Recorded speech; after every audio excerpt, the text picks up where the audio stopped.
beating your drafts, doing smart people doing smart things, I think is really the real message moving forward now. And who better than the crew at Baseball HQ? So let me bring them all in here. We have Ron Shandler, Brent Hershey, Ryan Bloomfield, and Ray Murphy. I know it's gonna have the same exact tone as you guys just saw, but I'm hoping all of you have learned the cha-cha-cha now, and we'll do it during your segment.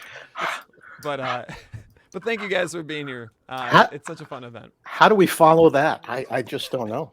Yeah, really. I mean, Ron, you were in a documentary, Fantasyland, but not nearly as cringeworthy as what we just witnessed. Well, cringeworthy, maybe. I don't know. Well, I'm very excited to watch this. I'm also very excited to go to First Pitch Florida in a month. So definitely, if you are considering if you should go, definitely go. You can meet me there. You can meet all these wonderful people there. It's a fantastic event, and I can't wait to see all of you there. So I'm gonna let you guys take it away, and thanks so much for being a part of PitchCon. All right, thanks, Nick. I'm gonna host this shindig, and yeah, we will try to follow that. We'll give it our best and see what happens. So before we get started, just another reminder. It sounds like we're halfway there with the $5,000 up to the $10,000 goal. So please. Donate if you're able to not only help Feeding America, but to help Pitcherless, but to also unlock, I think, a pretty generous prize from us at Baseball HQ, which is if we get to the $10,000 mark, one of the prizes is a free pass to First Pitch Arizona next year. So that would be pretty sweet to be able to gift that out and then meet that lucky person out in the desert next fall. So transitioning, upside projections in the 2022 baseball forecast. For quick intros, we've got Ron Shandler, the founder of Baseball HQ, but also has been running the forecaster for 36 years. And then our two editors, Ray Murphy and Brent Hershey. And myself will be the host. So already comments about missing my pandemic hair. I know. Last year's PitchCon was a little different, but that's okay. What we want to talk about is the upside projections for the forecaster. So I'm going to lead that off with having Ron talk about kind of what that means in terms of like what a projection is and why we have a base projection versus an upside one. And then kind of the HQ mantra in terms of teaching you how to fish. We're going to kind of go through the process of how we got to the upside projection for, I think, 7 or 8 different folks in the forecaster. So I'm going to share my slides here. While you're doing that, Ryan, does anybody else feel like the wedding DJ who's just played like the chicken dance in the Macarena, and then he's like, now it's time to slow it down a little, you know? I do feel like that. All right, just going to load it up. It says processing, so it should just be another second. The two other prizes that HQ has out there is, so like, I think at much lower levels that we may have already unlocked, but the minor league baseball analyst, which is coming out next month, and then the forecaster, of course. So if anyone listening does not have forecaster, that is one of the prizes. So, also offering up a subscription to Babs Baseball, so that's up there too. Awesome. All right, can we see the screen? Not yet. Okay, got it. Yeah, we do. They are. Okay. All right, Ron, take it away with the intro of what upside projections are. Okay. I'm going to try to power through this as best I can. So I got nailed with COVID about a week and a half ago, and we're on day 10 here and still kind of struggling through some of the congestion and fatigue, but we'll do the best we can here. Okay. Player projections. Necessary evil in playing fantasy, as we all know. They're the driving force behind dollar values and ADPs, But really, all they are, the projections, is just a bunch of numbers that offer up some average expectation of what we think a player is going to do. The key here is average. The error bar around that average could be really wide, and maybe often as much as 20% plus or minus, which would mean like a 30 home run hitter could hit anywhere between 24 and 36 homers and still be within a perfectly statistically valid range of his skill potential. Excuse me. It's funny that in the baseball forecaster, we have a unit of measure called errant gust of wind, which we use half-heartedly to describe the variability of those home runs within the outer limits of a range, or to compare one projection to somebody else's. So if I project 33 homers and you project 36, the difference is 3 errant gusts of wind. But really, that's the level of precision that we can really only expect in this game. And frankly, the statistical projections that we publish, that anybody publishes, is a hedge. It really is just a hedge, because we know a player's actual output is probably going to be pretty far from that published line. So, I mean, that's what happens when you try to measure human beings. They're just not robots. So back in 2001, 2001, let me see. 2001, off my shelf. That's the 2001 baseball forecaster. Wow. 21 years ago. Yeah.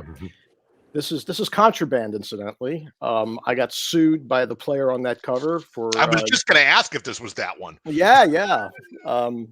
He sued as part of a class action suit that we did not have permission to use his photograph. See that? But it was my designer actually pulled it off a stock photo CD, and the company that published that stock photo CD ended up getting really nailed. But really, the only one who ended up making money in that deal was the lawyers. Anyway, so in 2001, yes, I decided to add the feature of in the player commentaries to stray from those published projections. I added upside and downside projections for a handful of players. And these were players whose stat lines were basically insufficient to describe the nuance of what they could potentially do. You know, you can run 3-year averages, 5-year averages, weighted averages, moving averages. All you end up is with a number, black and white, no shades of gray, no nuance. You know, Paul Goldschmidt's going to hit 29 home runs. Jake Odorizzi is going to have a 4.60 ERA. Those are projections. Odds are both of those numbers are going to be wrong. So the up and down indicators can tell us that Goldie could be better and Odorizzi could be worse. And that's basically why we do it, to add that nuance. So the very first player in this book who got an upside projection was Bobby Abreu. In the 3 years coming into 2001, he had hit 16 home runs and 19 steals, and then 20 homers and 27 steals, and then 25 home runs and 28 steals. Now, the player commentary said only the best display a rising power trend and a rising contact rate. But when we published a projection, it included some regression, because that's how projections work. They always regress. But research has shown that in a consistently rising series of at least 3 data points, which Abreu's was, odds were overwhelmingly that fourth data point would regress. So that's what we projected for Abreu, a regression. But looking at the raw number trend, it was just hard not to see that he could potentially be better. So I added an upside projection that simply said upside 30-30. Could be a 30-30 player. Essentially, I looked at the data, went out on a limb a little bit, and defied the regression. Really wasn't a huge leap when you think about the way the numbers were going, but there was some at least support from the data. And in 2001, Abreu hit 31 home runs and stole 36 bases. So sometimes we do get it right. However, on the very same page of that book, I had an upside projection for Edgardo Alfonso of 30 homers, 120 RBIs, and a 330 batting average. Instead, he went 17, 49, and 243. he had a back issue that year. But He injuries. was also a Met. Don't go there. Don't go there. Injuries, basically, that's where regression starts. You can't win them all, and that's part of the process. So, in truth, these upside indicators are percentage plays in the range of maybe about 20%. They are intended to add color to the process. They might convince you to bid $1 more or push a draft pick up around. These are educated speculations that are often worth taking depending upon your roster construction. So let's kind of take a look at a few of these players from this year's Baseball Forecaster who have got some upside projections. All right. Going to try and I am having some more issues sharing the screen. Okay, there we go. All right. So this year I'll kick it off, and then we'll kind of cycle through just a different group for each one. So I one that really stood out to me in the process was Ahmed Rosario, who gets some flack for, I think, not being a great real baseball player. But in our fantasy game, we going through these boxes, and it's it brings back memories going through these boxes, because this is like our entire October is staring at these things and have them going. But Ahmed Rosario, I think, could be a lot better fantasy player than kind of real life player. So just to walk you through the process of how we would come to an upside of 30 plus stolen bases for Rosario. This is how we get it. If you can see in the kind of the green, so this is your typical forecaster box, and we split it up by surface stats, expected stats, your average skills, power, then speed. If you look at the speed, those kind of green bars, you can see our speed metric, SPD, that is basically kind of raw wheels, right? Similar to like a sprint speed that you might see now in StatCast, where 100 is always league average, and then anything above 100 obviously is better than league average. And you can see from Rosario forever, 169, 163, 150s, he's always had plus wheels. He just hasn't had a chance to get it, or he hasn't been given the opportunity.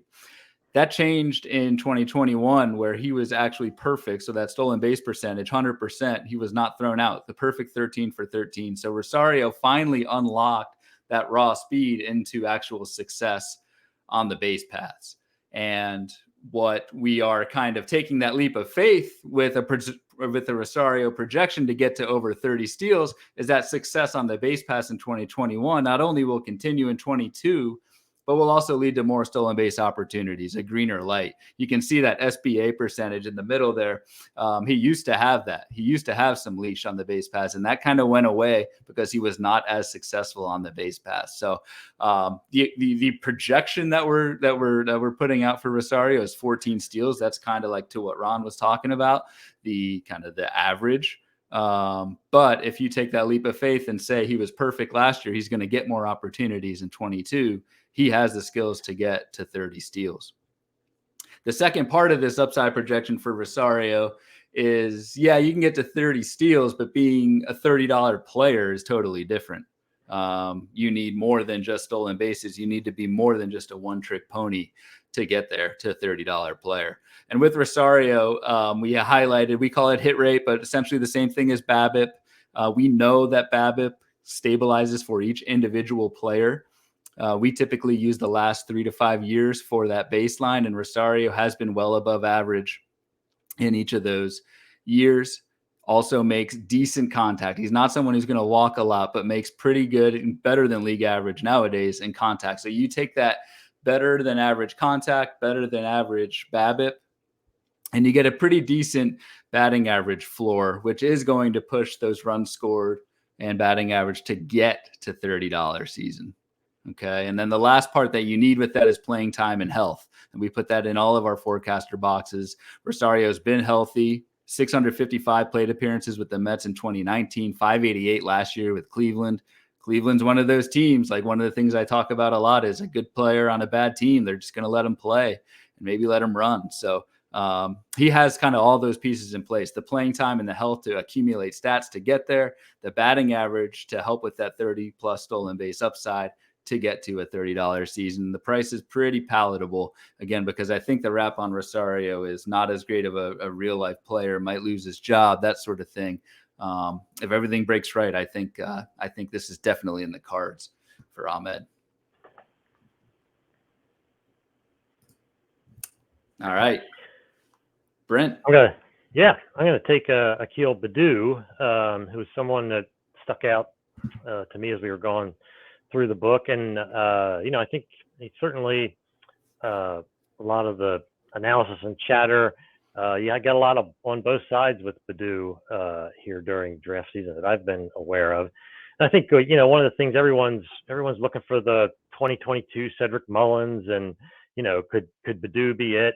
I think we need to remember with some of that, like with Mullins, he pretty much came out of nowhere to put up his big season last year.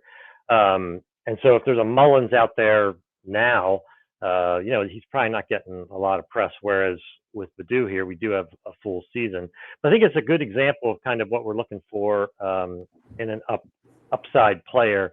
And as I kind of write some of these and work with other writers on an editor perspective for the book, I kind of think about it as sort of what would be a best case scenario kind of thing to make us put an upside projection there that would be, of course, higher than the standard one, as Ron talked about.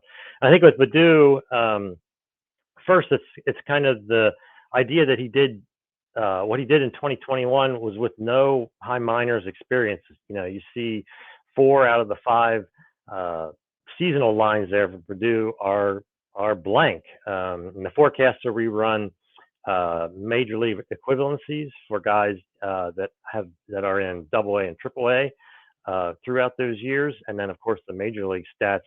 And as we, as I'm sure a lot of you are familiar, Badu was hurt, only had 131 plate appearances in A-ball kind of before this, was a Rule 5 pick.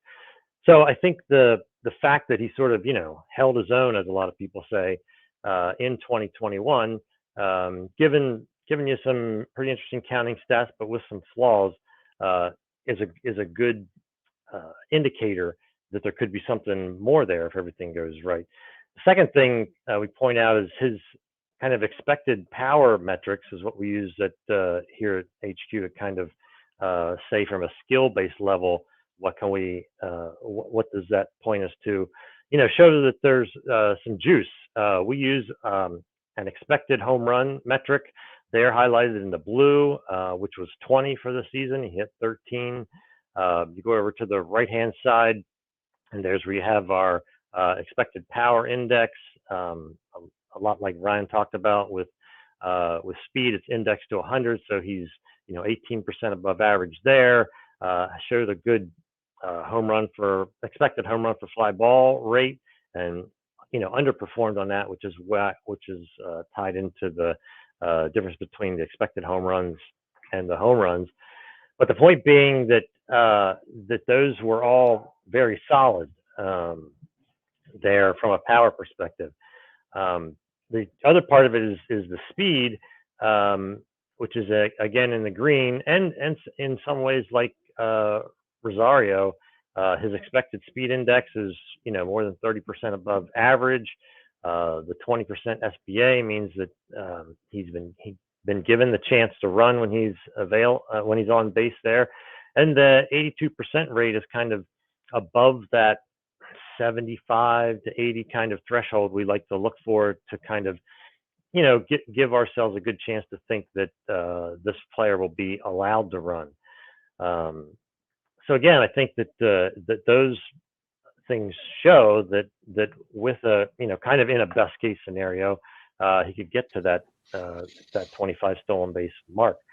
I think the fourth interesting thing there in the dark red is pertains to kind of his first half, second half splits, which are pretty fascinating when you look at it, and there's no strong conclusion either way because they're so different. But two of the things that are positive is that his ability to hit left-handed pitching got better in the second half. which is encouraging, of course. Second time through the league, it's still not where you want it.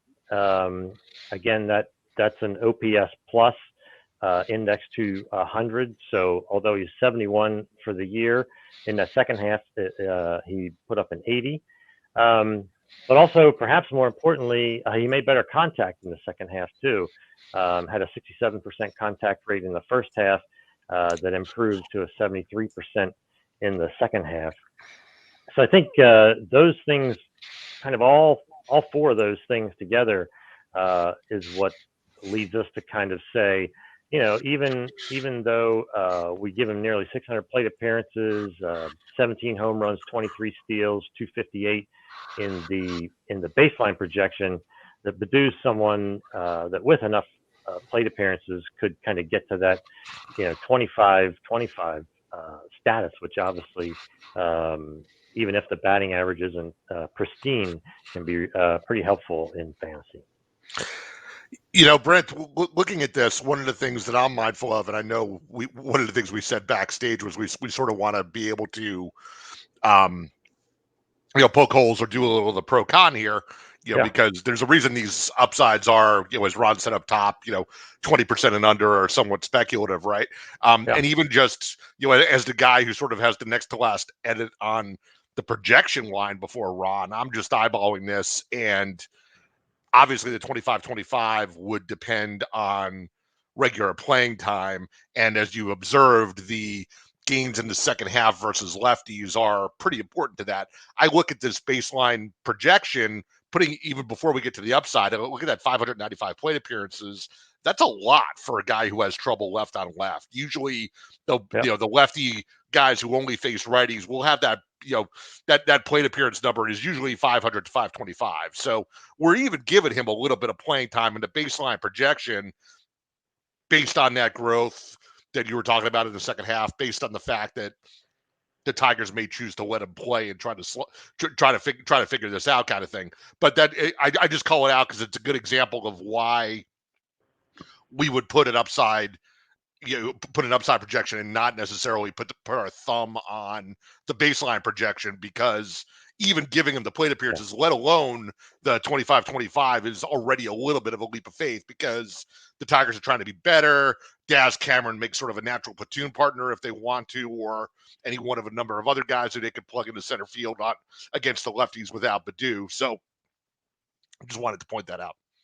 Yeah, I mean, and I think overall, I think you're right that the biggest kind of risk for him is the whole was that second half 250 plate appearances that he got better against lefties, was that for real, or is that going to kind of dog him next year or early in his career there? So there's certainly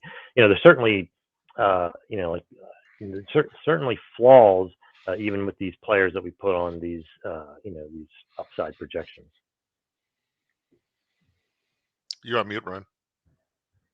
You look at the contact rate for Abreu, and that's an example of what we're projecting. Like where we are, I mean, probably he falls back a little bit, but if you kind of take that context and you look at him as a player, and did he have that second half growth? And there's a semi-decent chance it sticks too. So, and if it does, that's what we see him going at. So I think that's a really good example. Abreu has been talked about a bunch at PitchCon, and pretty polarizing on both sides. So I can see why.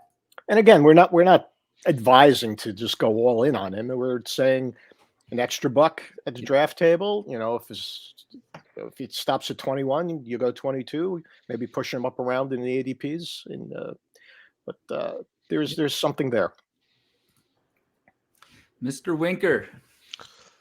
I will take Mr. Winker. How about that? Talking about cases where an upside projection as opposed to the baseline makes sense.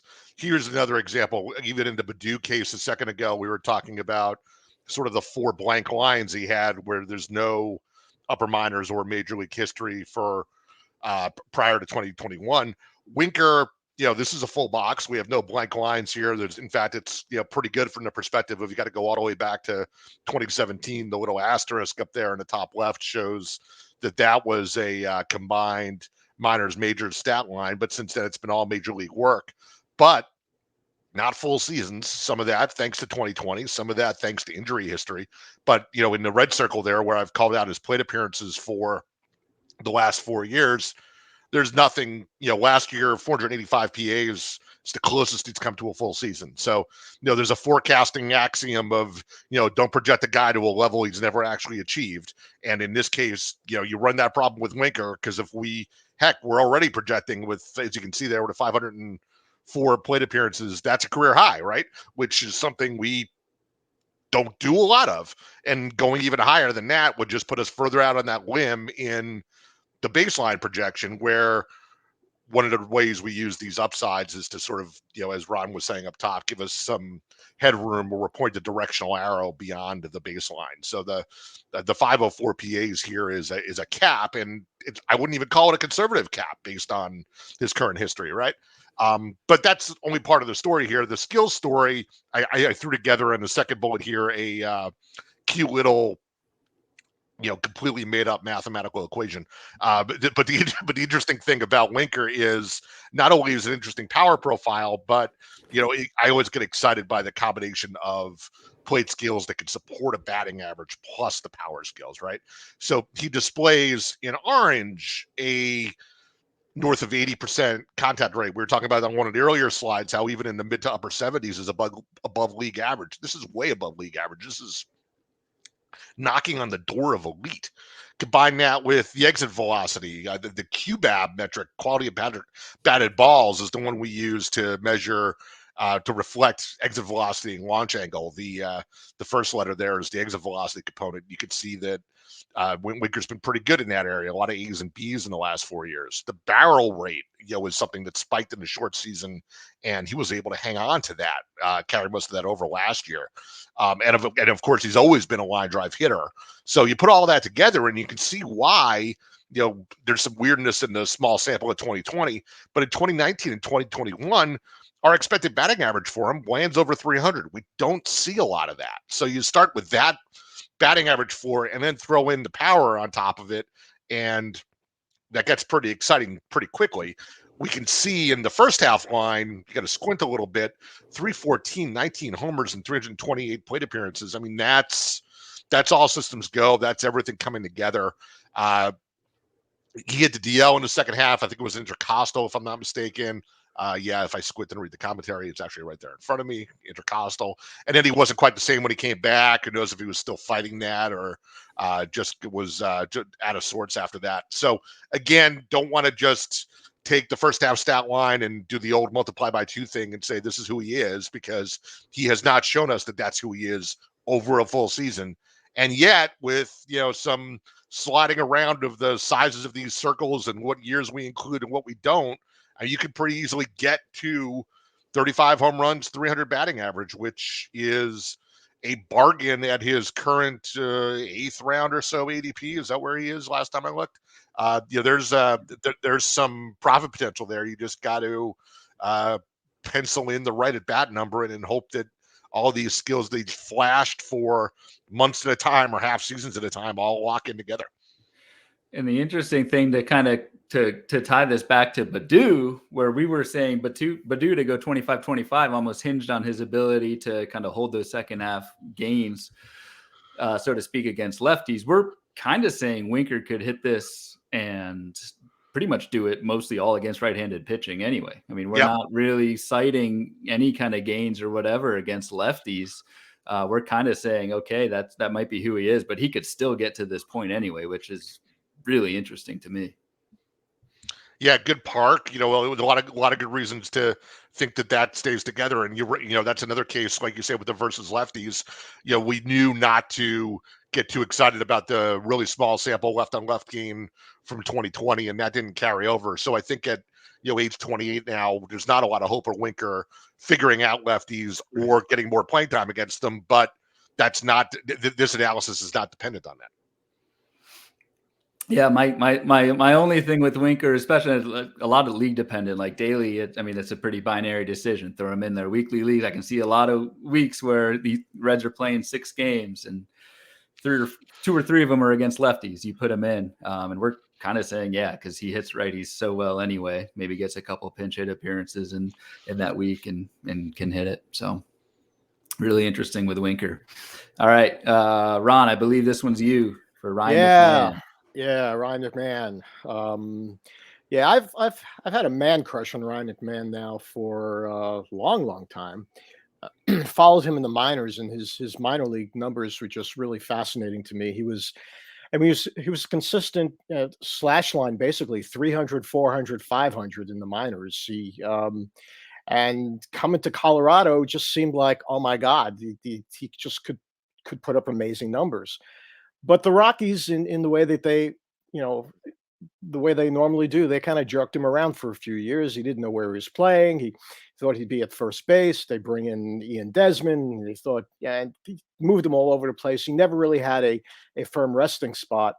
And so I think that, kind of affected the variable results, the volatility of his results of his first few years in the majors.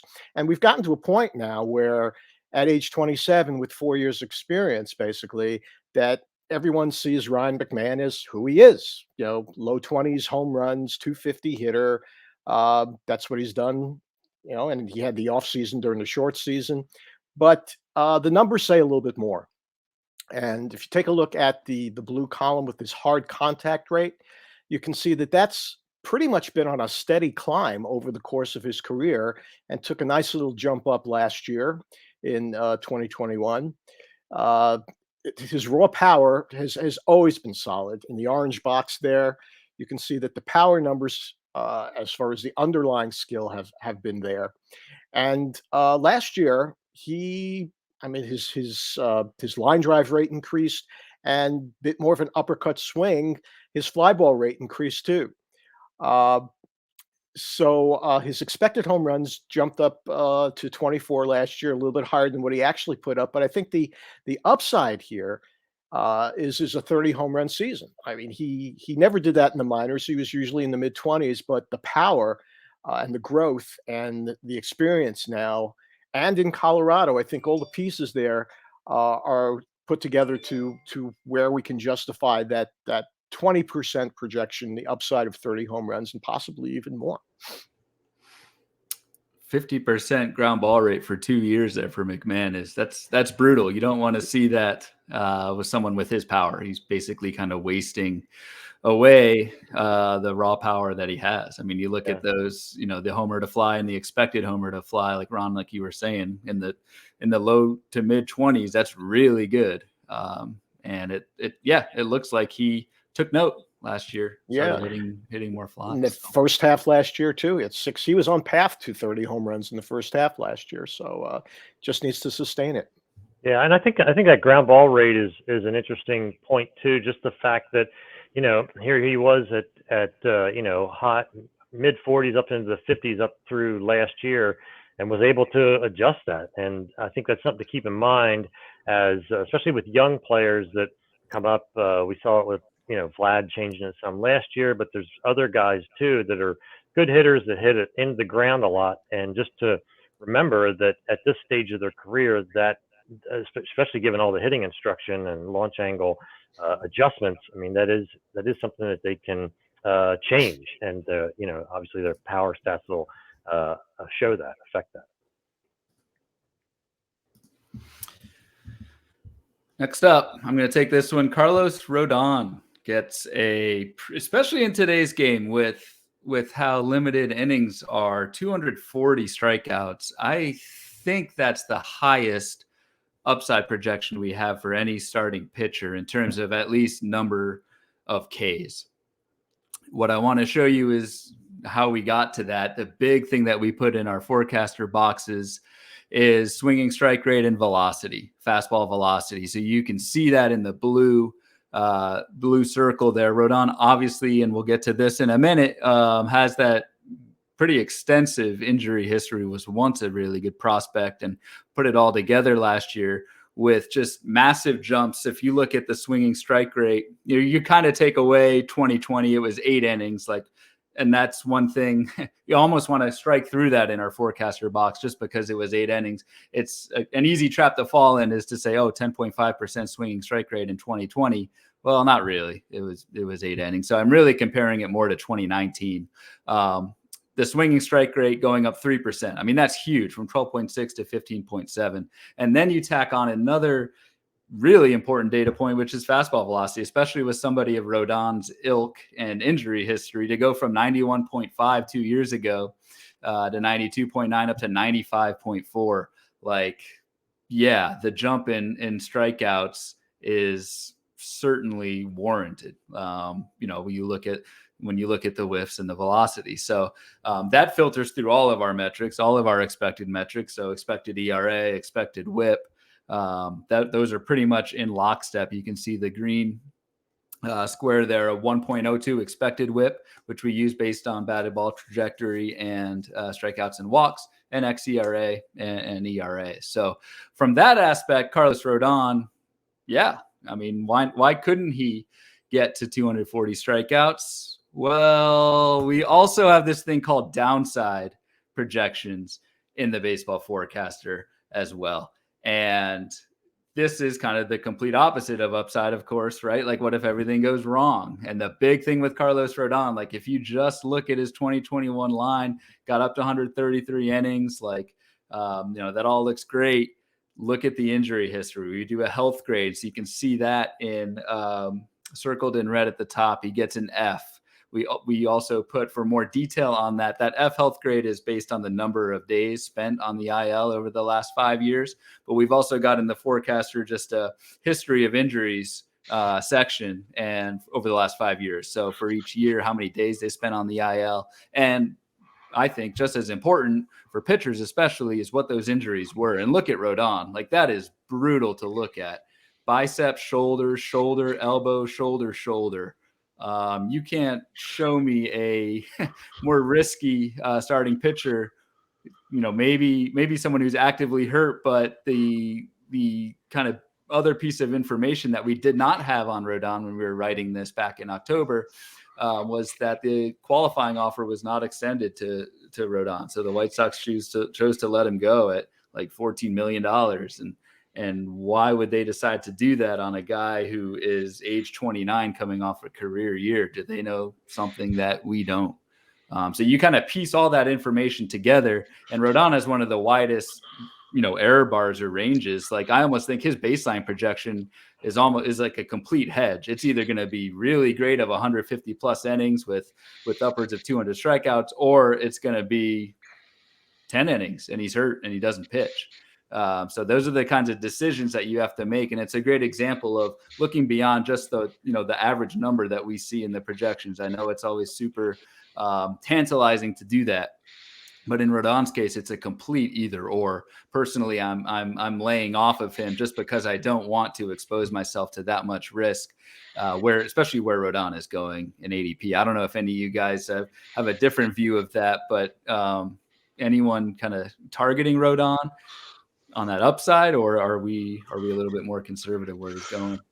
Yeah, I should say to start that we don't do a lot of these up and down combined because personally I find them super aggravating because, as you said, it just means the error bars are so wide. It's not unlike what I was getting or anybody who's watching who's in the Northeast was getting with the snow this week. Like, you're going to get 2 to 20 inches of snow this weekend. Thanks. That doesn't help me at all, right? But in this case, I mean, we do it because, as you correctly put it, Ryan, that's the range of outcomes. It's just massive here. I mean, those DL days, I make this joke when we're writing the book at least 3 times a year, like that health grade should be a J, not an F, right? But am I targeting him? Not right now, but I'll be very curious to see where he signs and if it's some org that has a track record of A, making good decisions, B, trying to keep guys healthy. That will get my attention.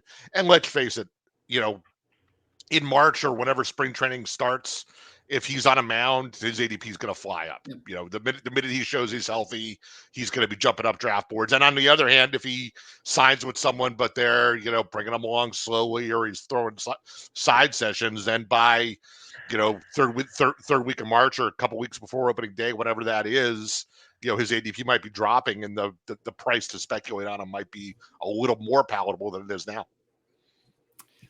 Just like his outcomes, his ADP, that's a great point, Ray. He's a 9th round pick in 15-team leagues right now.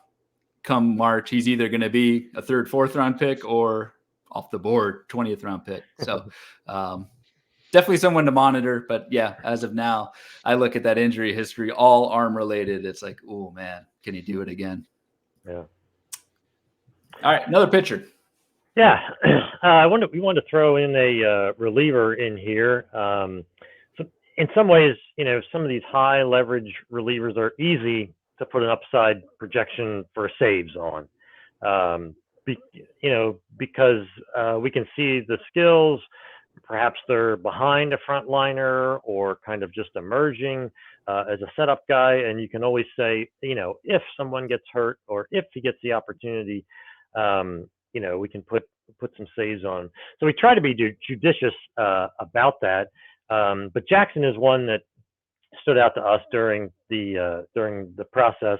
And as you scan his box, one of the things, you talked a little bit about Rodon, which was more in the lines of because it was only 8 innings pitched. But I think one of the challenges coming off of 2020 at this time last year, but then also as we come into 2022, still having that 2020 line for guys, it's kind of, what was the effect of that short season? And when do we give guys kind of a mulligan who, really underperformed? And I'm just suggesting perhaps Jackson's one to do that with, just because if you take that season out, you can see a consistency kind of high skills throughout a bunch of the different lines here. 2020 was crazy for us all. It affected everybody. And I think there's, in some cases, a case to be made that it affected these players too and their output. So just suggest and think about that kind of as we go through, as you go through your own analysis here in the off season. The second thing in the blue there is just the consistency of elite velocity and the swinging strike support that Jackson has had. He's been consistent kind of in that 94, 95, 96 range. He was getting it up towards right at the cusp of 96 overall last year. And he's had these double-digit swinging strike rates, and especially the past 2 full seasons in 2019 and 2021, kind of at that elite level.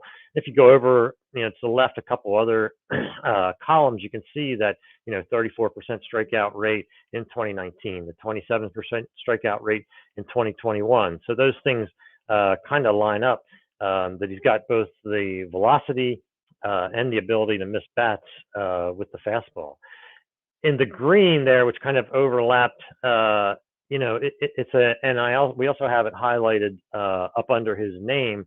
We have a type for different pitchers, and one of the kind of combinations that I look for anyway in relievers is a power pitcher, which means a heavily strikeout base as opposed to more contact base, and then ground ball heavy.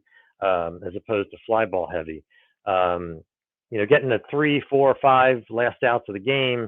When you kind of hope guys are getting the saves, just having elite arms that can kind of control what he can by getting the ball on the ground and letting his defense help him, but also by being able to get those strikeouts and not put the ball in play at all.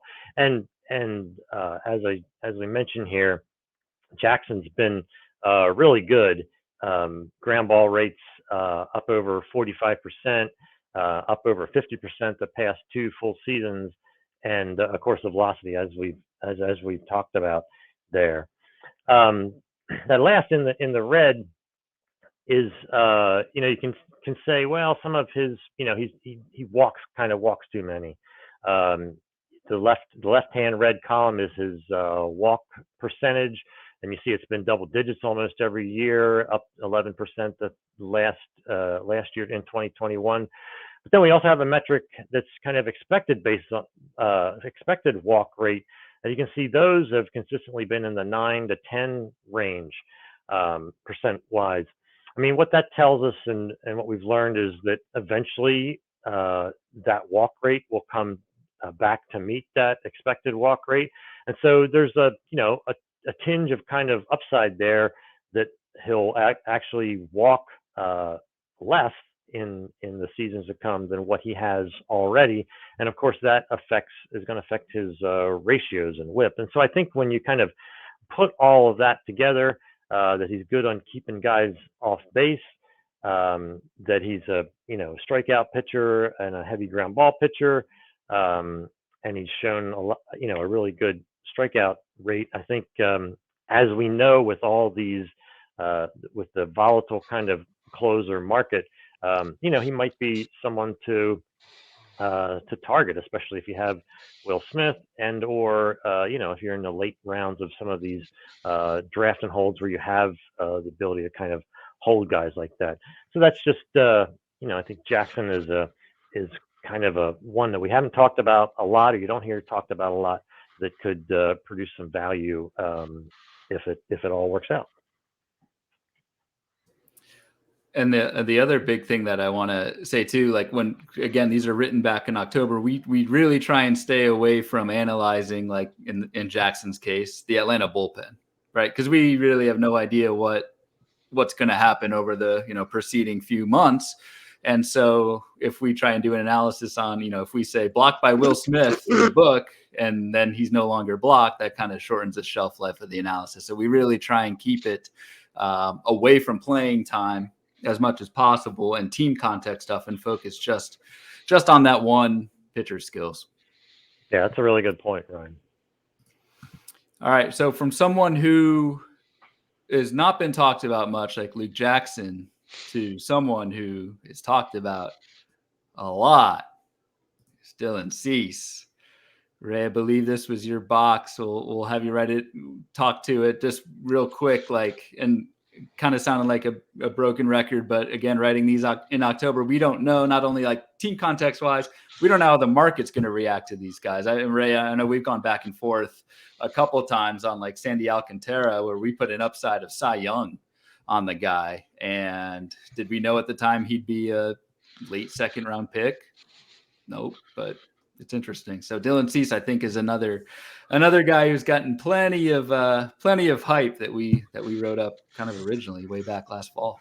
Yeah, it's kind of crazy. I know he's been talked about during PitchCon as well. I was watching the early session on Thursday with Rob Silver, Gray Albright, and Frank Stamfel, and I know they took a fairly deep dive into Cease. So I don't know that the audience is all the same, but I won't take the huge deep dive here. But you're right, the market is a very interesting point and kind of different from Alcantara. When I see some of these guys, especially when we write the ups in the box, like my first thought is almost always, I hope the market's not on him right away, and we can. I'd like to take advantage of this a few times before the market corrects, right? And in Alcantara's case, there was no opportunity for that. I think his ADP started, might have been late third round, and then it seems like it's crept up into the second or close to it at this point, which is full price even for the guy driving the bandwagon at this point. Cease is not that different. It's just he's trending the same way. It's just taking a little longer. His overall ADP for the winter right now is 85, but Brent and I are in a draft champions draft right now where he just went on the 4-5 turn at pick 60 or 61. So he's rising, which might mean the secret's out, which even since I put this, forget when we wrote the box in October, even since I put the slide together 2 or 3 days ago, my focus has kind of changed a little bit. I will stipulate to all the good stuff. When the box talks about how he changed the arm slot, and that really unlocked the depth on the slider in particular. The slider is what drives the massive swing strike gains in green there, and the strikeout rate followed. But this is all good news, and I don't mean to diminish that at all. The lefty-righty split in orange is a little bit interesting to me. If you follow that orange column with the left and right, that's an OPS plus number, so 100 is league average, and you can see in 2019 and 20, he was pretty average against righties, and lefties were kind of having their way with them. He made concurrent gains with both of them in 21, which is great, but the lefties kind of started to figure it out a little bit more in the second half. Is that worrisome? on its own, maybe not. I mean, he doesn't need to dominate both sides of the plate all the time. But then you get over to the purple on the right, and I take a look at sort of his home run susceptibility, which I think in his home park is potentially a particular concern.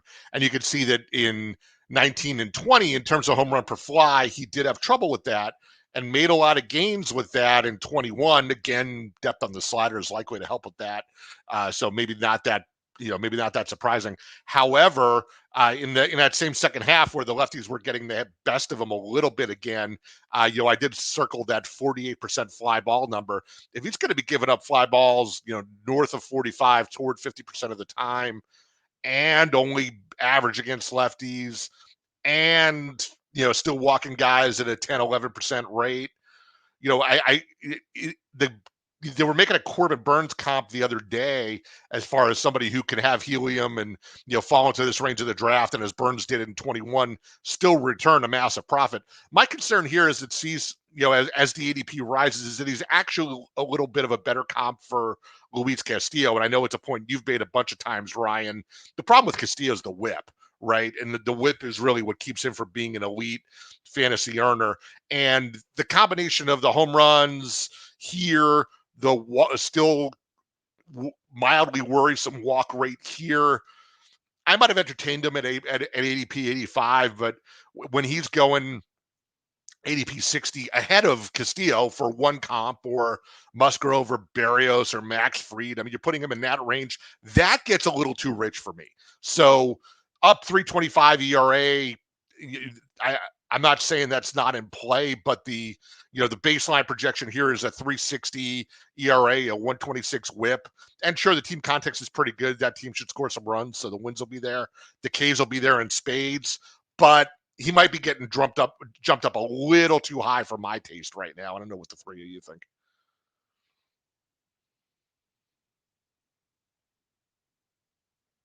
You can mute, Ryan. Yeah, I really want to buy into Dylan Cease. I think the other part of this that I think is important that you didn't hit on was the control gains for Cease. So, the walk rate and Ray, you were talking about whip. One of the data points that I really like to look at, and this was one of Brent's as well, was that expected walk rate, which, going in the right direction. It was 12% last year, then 9%, then even down to, 8% in the second half. You're kind of banking on that to stick, well as the fly ball and the home run issues. So it's a little bit of a leap, but I can absolutely see it. It's priced in. Yep, it is. But yeah, a little bit different than Alcantara, because Cease is going in like around mid 70s, around 80, and that'll probably change, but not top 30.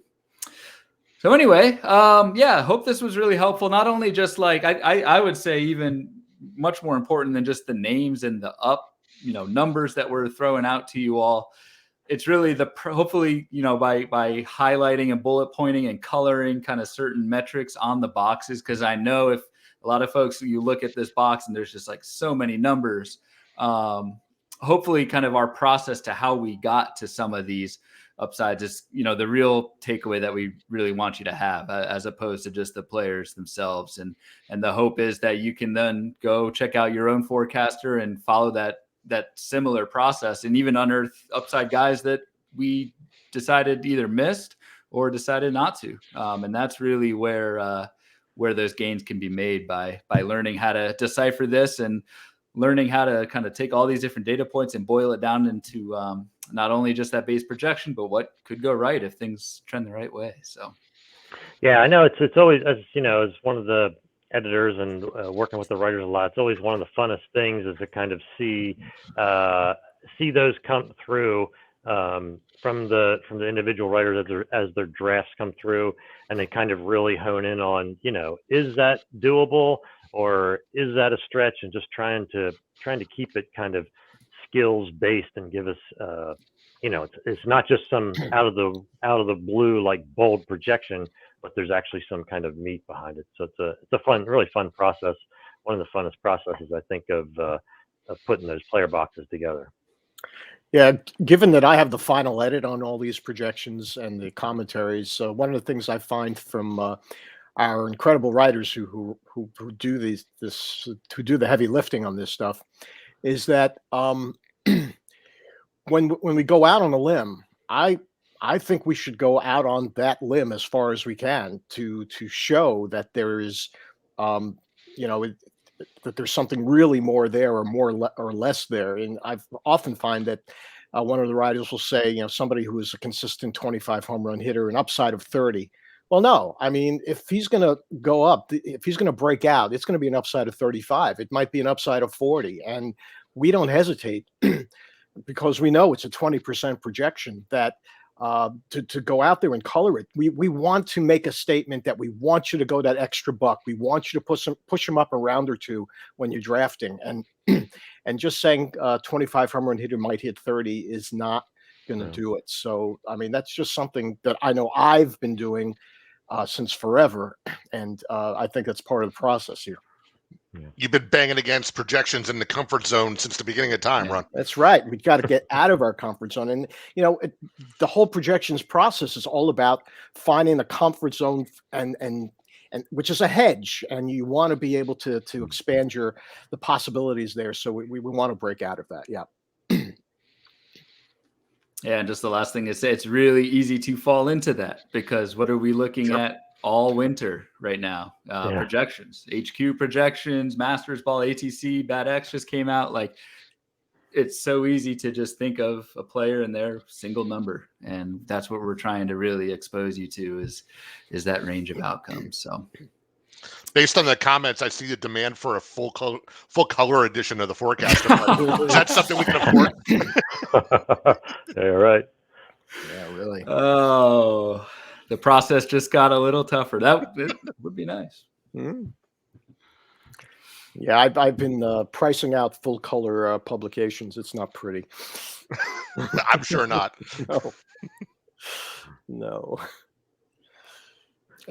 So pick up your forecasters. I saw a couple of commenters that just bought copies. So that's awesome. Especially if it's your first time, reach out to really any of us. We'll be happy to help you walk through some of it because it is, it's what got me into fantasy way back when. It's the Bible, and definitely get you through the cold months.